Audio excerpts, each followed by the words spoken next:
नमस्कार, आपके साथ मैं हूं सबीना तामंग देशमुख। आप देख रहे हैं कच्चा चिट्ठा। गाजा पर इजराइल की बमबारी को लेकर रूस ने बहुत कड़ा रुख अख्तियार कर लिया। नंबर 1 चैनल के इस नंबर 1 शो में आज सबसे पहले बात पुतिन की तरफ से आई वार्निंग की करने जा रहे हैं। गाजा पर इजराइल के बमबारी ने अब अमेरिका और रूस को आमने सामने लाकर खड़ा कर दिया। रूस ने कहा कि पश्चिम एशिया का यह युद्ध अब बाकी इलाकों तक भड़क सकता है। सवाल यह है कि क्या रूस अब ऐसी जंग की वार्निंग दे रहा है जिसमें इजराइल विश्व युद्ध का एपिसेंटर बन जाएगा?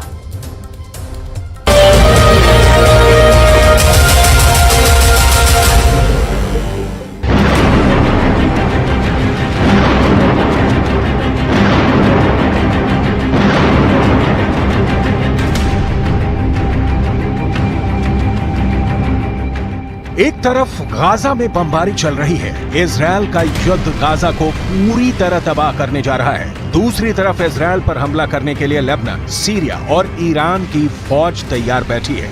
और तीसरी तरफ अमेरिका की सेंट्रल कमांड का बेड़ा इजराइल को बचाने के लिए भूमध्य सागर में पहुंच चुका है।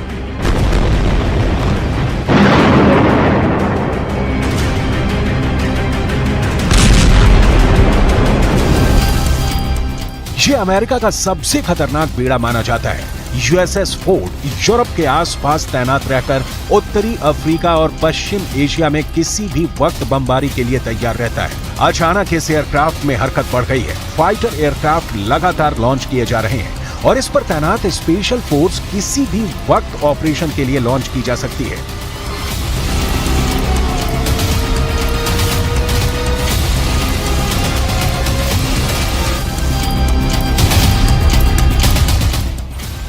गाजा में हालात बहुत नाजुक हैं। इजराइल दिन रात बमबारी कर रहा है। सैकड़ों लोगों की मौत हो चुकी है।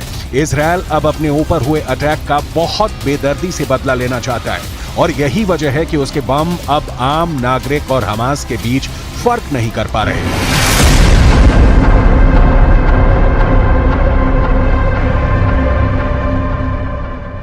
इस वक्त गाजा में जितनी भी इमारतें इजराइल की बमबारी में ढहती जा रही हैं, वहां मलबे से बच्चों और बूढ़ों की लाशें निकाली जा रही हैं। ऐसी हर तस्वीर को देखकर फिलिस्तीन का समर्थन करने वाले देशों में गुस्सा उबाल खा रहा है।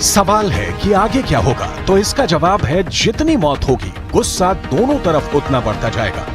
पहले ही पूरी दुनिया में कोहराम मचा हुआ है। दुनिया भर में गाजा को बचाने के लिए प्रदर्शन हो रहे हैं। ये बगदाद है और यहाँ लोग हजारों की तादाद में सड़कों पर निकलकर प्रदर्शन कर रहे हैं। इजराइल के साथ साथ अमेरिका के खिलाफ भी नारेबाजी हो रही है।